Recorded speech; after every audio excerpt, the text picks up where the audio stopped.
జీవితాన్ని పరలోక రాజ్యంలో చేర్చుకోవడానికి ఒక అవకాశం దొరికింది. ఏం దొరికింది? డబ్బులు దొరికినాయా? ధనమా? ఏం దొరికింది? ఇది పట్టుకున్న వాళ్ళకి ఏం దొరికింది? తెలియదండి. పరలోక రాజ్యం దొరికింది. ఏం దొరికింది? నిత్య రాజ్యము, నిత్య జీవం దొరికింది. కాబట్టి ఈ మాటల్ని మనము ఈరోజు కొన్ని మీకు చెప్తాను. చాలా మరి ఇంకా ఒక మెసేజ్ ఉంది కాబట్టి కొంత మీకు నేను చెప్తాను. మన యొక్క టైటిల్ ఏంటి? మానవ. ఎందుకు ఈ మానవ నిర్మాణం? ఎందుకు ఇంతమంది ప్రజలు ఈ ప్రపంచం మీద సుమారు 700 కోట్ల కంటే ప్రజలందరూ ఎందుకు ఈ భూమికి వస్తున్నారు అంటే ఎవరికైనా తెలుసా? ఈ పరమార్థం ఎవరికైనా తెలుసా అంటే కేవలం అది ఈ యొక్క బైబిల్లో చదువుతున్న వారికి మాత్రమే, అది చదివి గ్రహించిన వారికి మాత్రమే తెలుస్తుందండి. మానవ నిర్మాణం ఎందుకు, ఎవరికి కోసం అన్నాడు.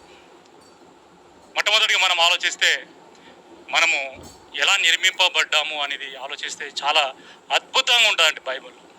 ఎందుకంటే నీ జీవిత పరమార్థం నీకు అందరి గురించి నీకు అర్థమవుతుంది, కానీ మన గురించి మనం ఎప్పుడు కూడా అర్థం చేసుకోలేకపోతున్నాం. మనం ఏంటి, మన యొక్క స్థితి ఏంటి అని మనము తెలుసుకోలేకపోతున్నాం. అందుకనే దేవుడు ఇక్కడ తెలియజేస్తున్నాడు, మానవ నిర్మాణం అన్నాడు. ఏమన్నాడండి? నిర్మాణం అంటే ఏంటి? ఏదో చిన్న కట్టడనా? నిర్మాణం అంటే పెద్ద పెద్ద కట్టడాలని నిర్మాణం అంటాం. సముద్రంలో ఒక బ్రిడ్జ్ను వేస్తే నిర్మాణం అంటాం. ఒక పెద్ద బిల్డింగ్ కడితే నిర్మాణం అంటాం. మరి దేవుడు కూడా ఏమన్నాడంటే మిమ్మల్ని కూడా నిర్మాణం చేశాను అన్నాడు. ఆయన ఏం చేశాడట? నిర్మాణం చేశాడు. ఆదికాండంలో మనకి ఏం కనబడుతుందంటే 1:26, ఆదికాండం 1వ అధ్యాయం 1:26 రాసుకోండి. దేవుడు ఎవరిని చేసిండట? ఆయన పోలిక చొప్పున నరులను చేయదమని ఎవరిని చేసిండు? అటు పురుషుణ్ణి స్త్రీని ఇద్దరిని చేశాడు అని అక్కడ రాయబడ్డది. కానీ నిర్మాణం అనే పదం అక్కడ కనబడలేదండి. ఎక్కడ కనబడ్డదంటే కీర్తనల గ్రంథము 139వ అధ్యాయము 13వ వచనంలో అంటాడండి, నిర్మాణం అంటాడు అక్కడ. కీర్తనల గ్రంథము బైబిల్ అందరూ తీయాలి. 139వ అధ్యాయం 13వ వచనం.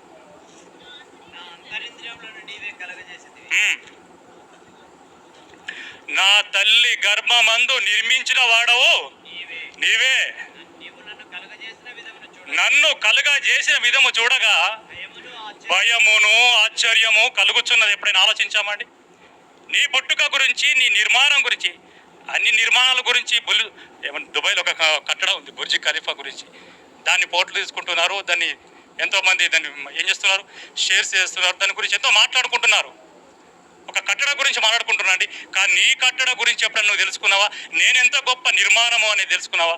తల్లి గర్భంలో ఏం చేసినాడు దేవుడు? నిర్మాణం చేసిండట, నిర్మాణం చేసిండట. అందుకని ఇక్కడ అంటున్నాడు, నీ తల్లి గర్భంలో నిర్మించిన వాడను నేనే అంటున్నాడు ఇక్కడ. అసలు తల్లి గర్భంలో నిర్మాణం అనే దేవుడు ఆలోచన ఎప్పుడు వచ్చిందండి? ఎప్పుడు వచ్చింది తెలుసా మీకు? నిన్ను నిర్మించాలి, భూమికి పంపించాలి అనే ఆలోచన ఎప్పుడు వచ్చింది దేవుడికి? బైబిల్లో ఏది కూడా దేవుడు మర్మముగా ఉంచలేడని, అన్ని బట్ట బయలుగా, ఎక్కడ కూడా మీకు తెలియకుండా, మీ జ్ఞానానికి ఎంత